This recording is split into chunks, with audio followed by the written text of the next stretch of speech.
The desert is silent, but it is not empty. Silence itself becomes a presence, pressing against the mind, stripping away distractions, leaving only hunger, thirst, and thought. After 40 days and 40 nights without food, the human body begins to fail, but the mind enters a strange clarity. It is in this state that Jesus stands, not as a triumphant figure glowing with divine certainty, but as a man exhausted, weak, and profoundly alone. This is not incidental. The temptation does not arrive at a moment of strength, but at the precise point where endurance meets collapse. Then the voice comes. Not thunderous, not monstrous. Calm, reasonable, almost compassionate. If you are the Son of God, tell these stones to become bread. It is a simple suggestion, framed as logic rather than rebellion. The request does not deny God, it assumes him. If divine power exists, why should hunger exist alongside it? Why should suffering be endured when it can be ended with a word? This is the first temptation, and it is more subtle than it appears. It is not about bread. It is about using power to escape the limits of being human. At this moment, Jesus is presented with a choice that defines the rest of the story. To turn stone into bread would not be an act of cruelty or evil. It would be efficient, practical, even merciful to himself. Yet accepting it would mean something deeper. It would mean placing divine capability above human condition. It would mean refusing hunger not as a necessity, but as an inconvenience. The temptation asks a question humanity still struggles with. If you have power, are you obligated to use it for yourself? Jesus refuses. He answers not with argument, but with restraint. Man shall not live by bread alone. The response is not heroic, it is disciplined. He accepts hunger as meaningful, not pointless. In this refusal, the story quietly establishes a boundary. Power exists, but it is not meant to erase every form of suffering. Some experiences must be lived through, not bypassed. This idea will return later in far darker circumstances. The second temptation follows immediately, but it shifts terrain. No longer physical, it becomes symbolic. Jesus is taken to the highest point of the temple, a place of visibility, authority, and religious significance. Below him is the city, the people, the world waiting to believe. The suggestion this time is dramatic. Throw yourself down. Scripture itself is quoted to justify it. Angels will catch you. You will not be harmed. The logic is flawless. If God protects his chosen, then public proof would remove doubt forever. This temptation is not about survival, it is about certainty. It offers spectacle in place of faith. A miracle performed in full view would silence skepticism and force belief. It would transform faith from choice into inevitability. The crowd would not follow Jesus because they trust him, but because they have seen proof too overwhelming to deny.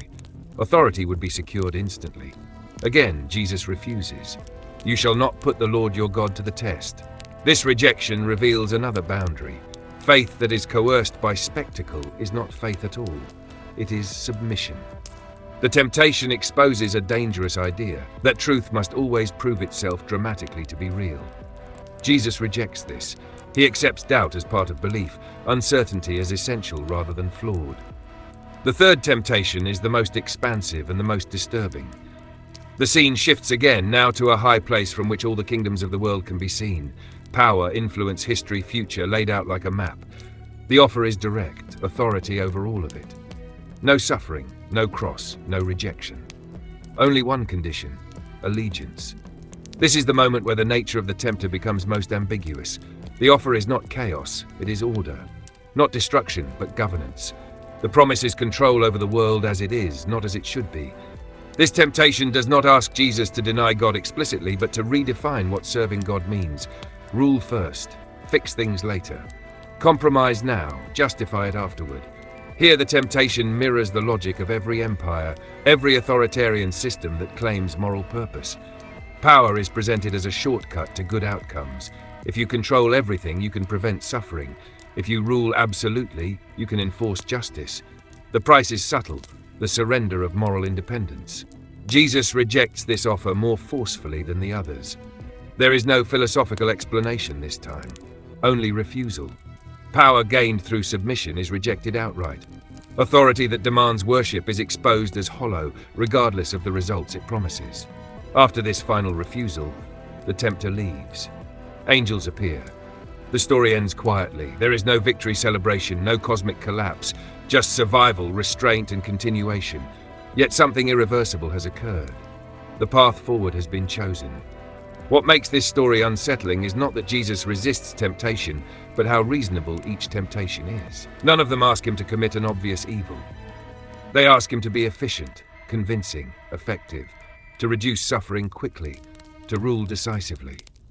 The danger lies not in cruelty, but in certainty.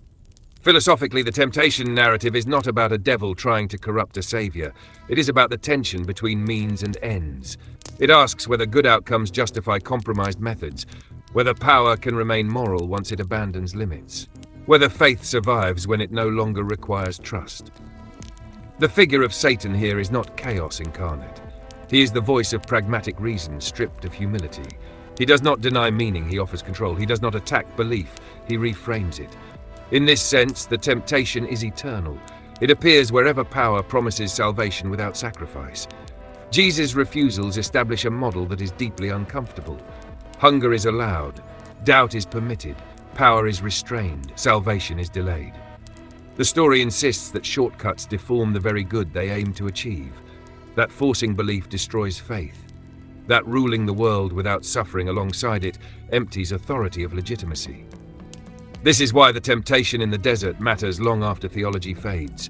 It describes a pattern repeated in politics, technology, religion, and personal life. Whenever the question arises, why not use power now? Why not prove yourself spectacularly? Why not control everything for the greater good?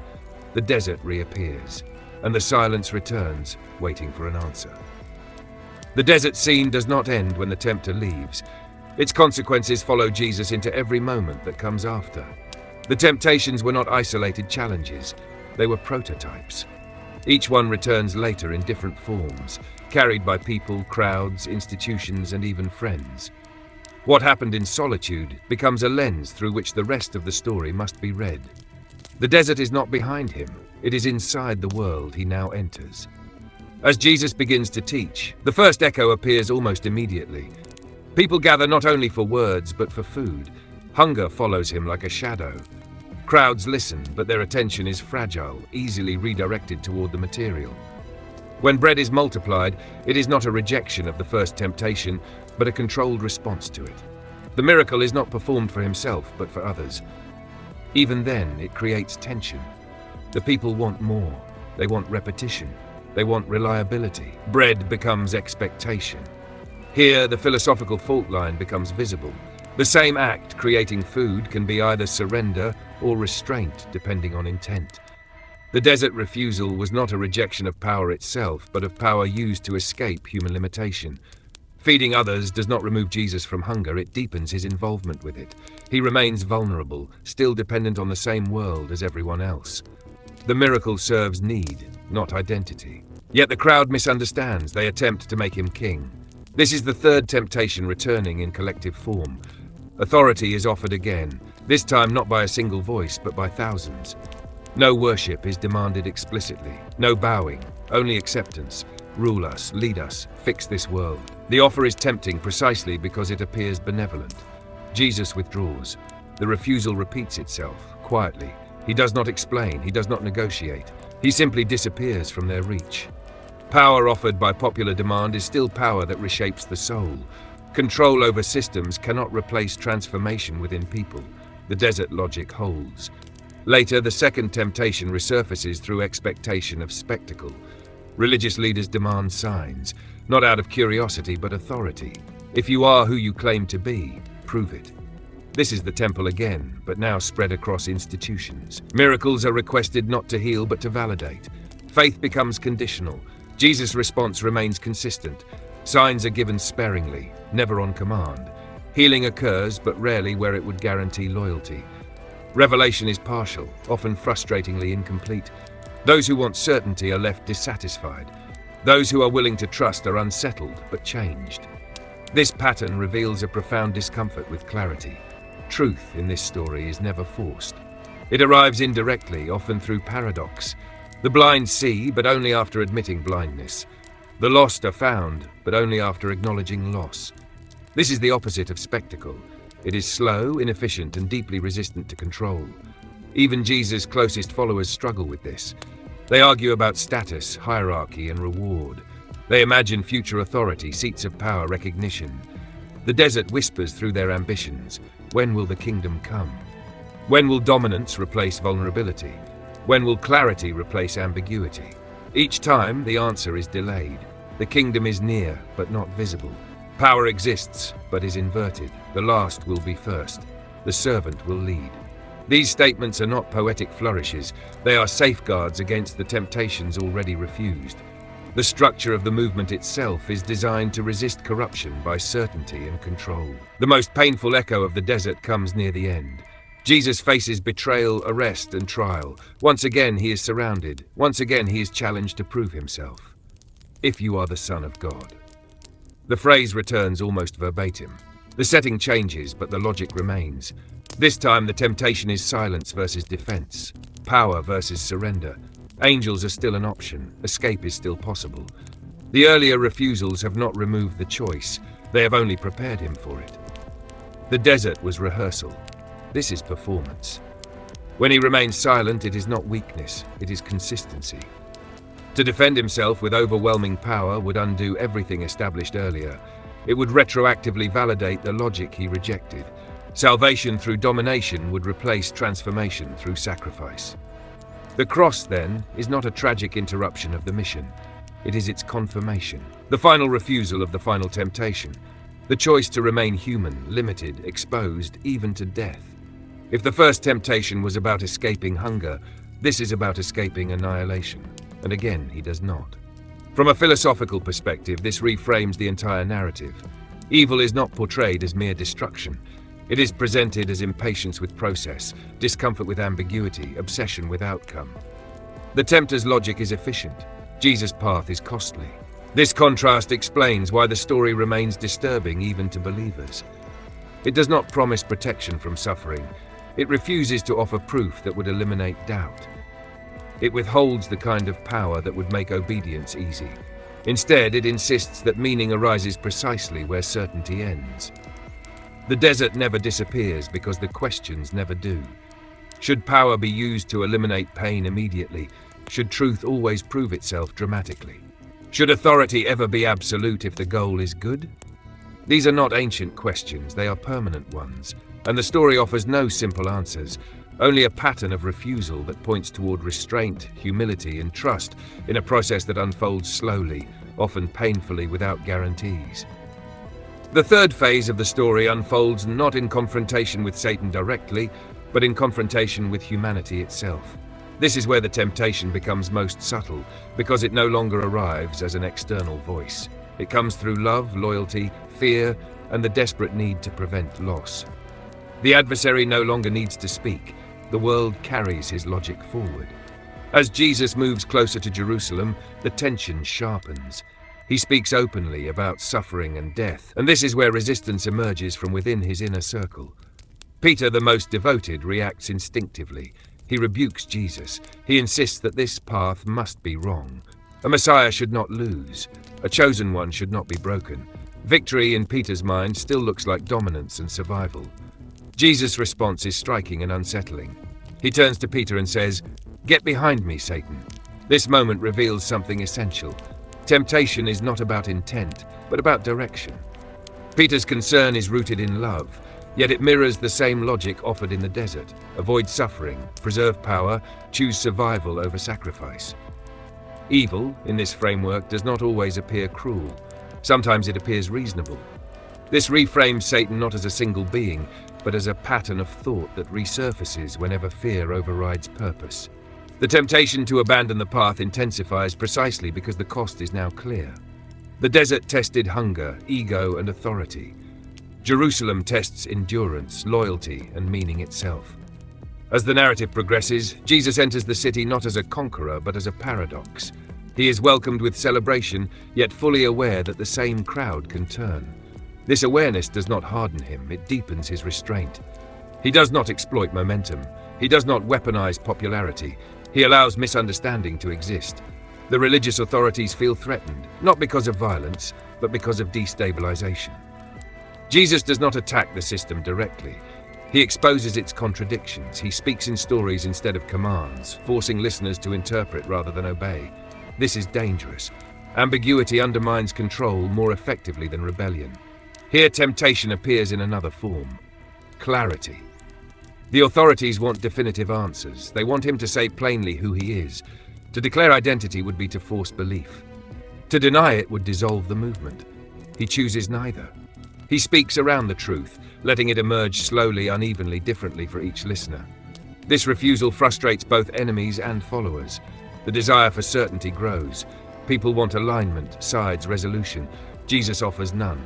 Instead, he speaks of seeds, fields, lost coins, and hidden treasure. Meaning is buried.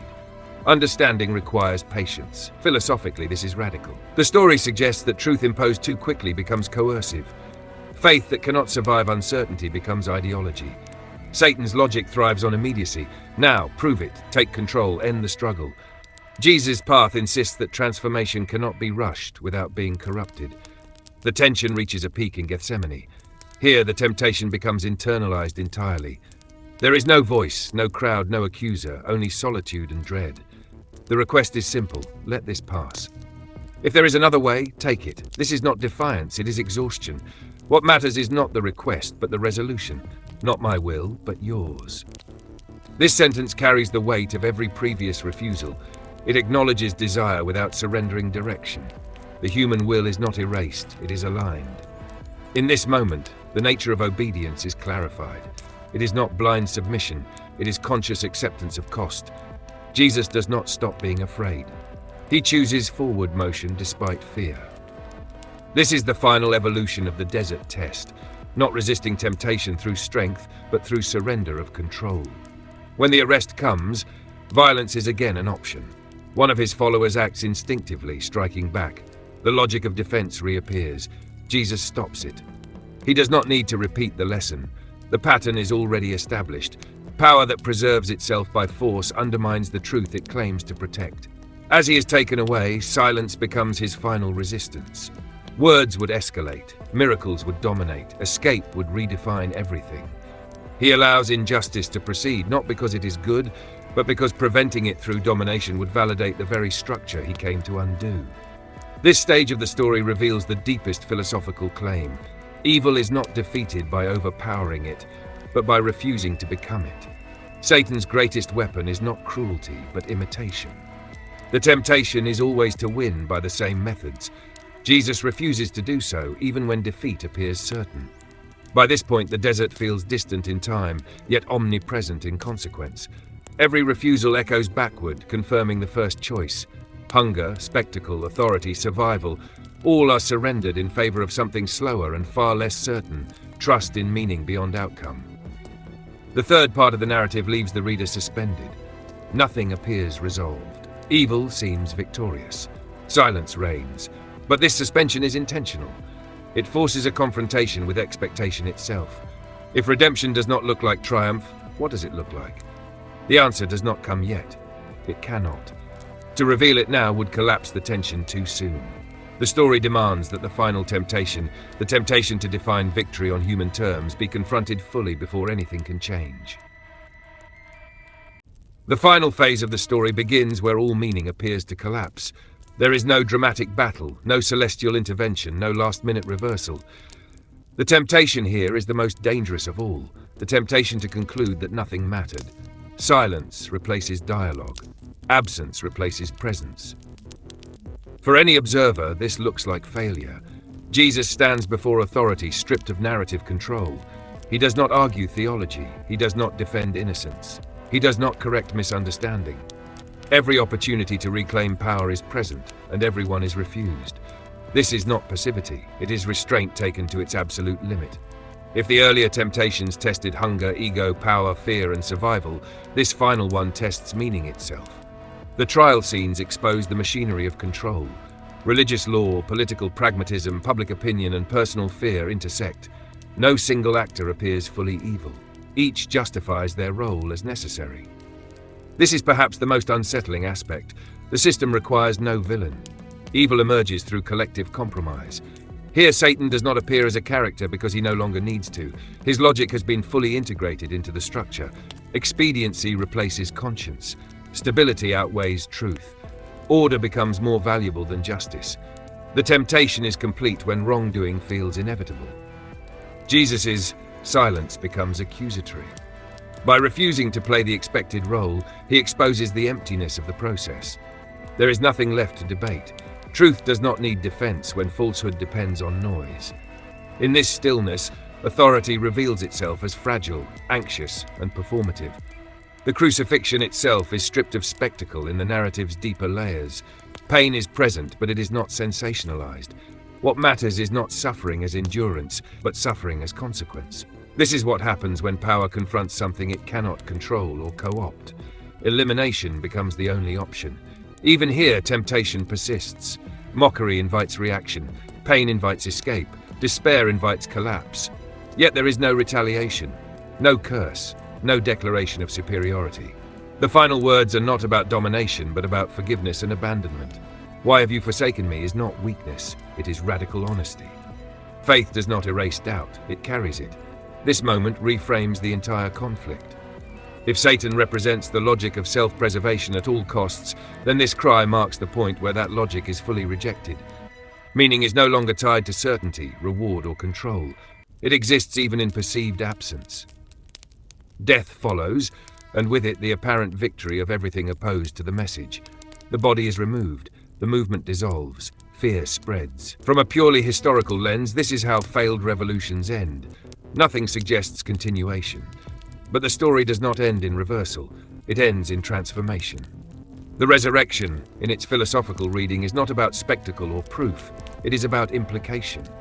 If the worst outcome imaginable, death, humiliation, abandonment, cannot nullify meaning, then power has lost its ultimate weapon. The resurrection narratives are deliberately restrained. There is no public triumph, no return to authority, no punishment of enemies. Appearances are quiet, intimate, uncertain. Doubt remains present even among witnesses. This is critical. Faith is not enforced by evidence overwhelming doubt, it coexists with it.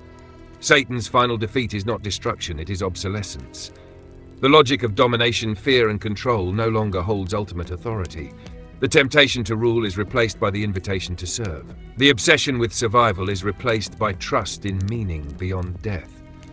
This reframes evil not as a rival power to God, but as a temporary logic sustained by fear. When fear loses its grip, evil loses its leverage. The story does not promise the end of suffering, it promises the end of its authority. In this light, the temptation of Jesus is not a singular event, but a model. It suggests that the battle between good and evil is not fought in the heavens, but in decisions repeated quietly, daily, under pressure. The desert, the crowd, the court, the cross, these are stages of the same test. The final message is unsettling because it offers no comfort rooted in control. There is no guarantee of safety, success, or recognition. What is offered instead is freedom from the need to win by corrupt means. Freedom from the fear that loss equals meaninglessness. Satan's role in this narrative is paradoxical. Without temptation, the depth of choice would remain untested.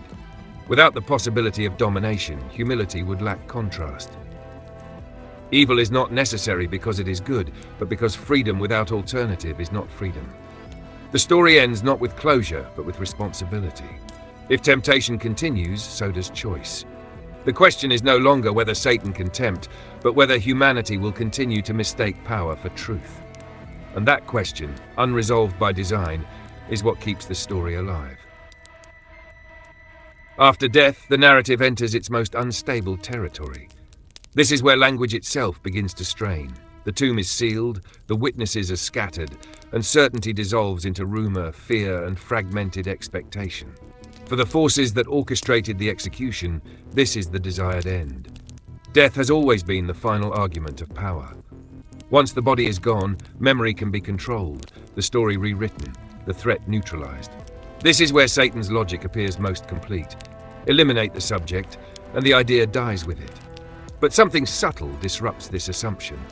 The followers do not immediately transform into martyrs or heroes. They hide. They doubt. They grieve. This matters because this story is not propelled by fanatic certainty, but by fragile humanity. If the resurrection were a convenient invention, this would be the moment for triumphal myth-making. Instead, what emerges first is confusion. The empty tomb is not presented as proof, but as a problem. No one expects it, no one understands it. The women who discover it are not believed. The disciples themselves debate whether the body has been stolen. Fear does not evaporate, it intensifies. This detail undermines simplistic readings. If Satan's power depends on fear and control of narrative, then uncertainty becomes a crack in that control. Confusion cannot be weaponized as easily as terror. Appearances begin, but they are restrained.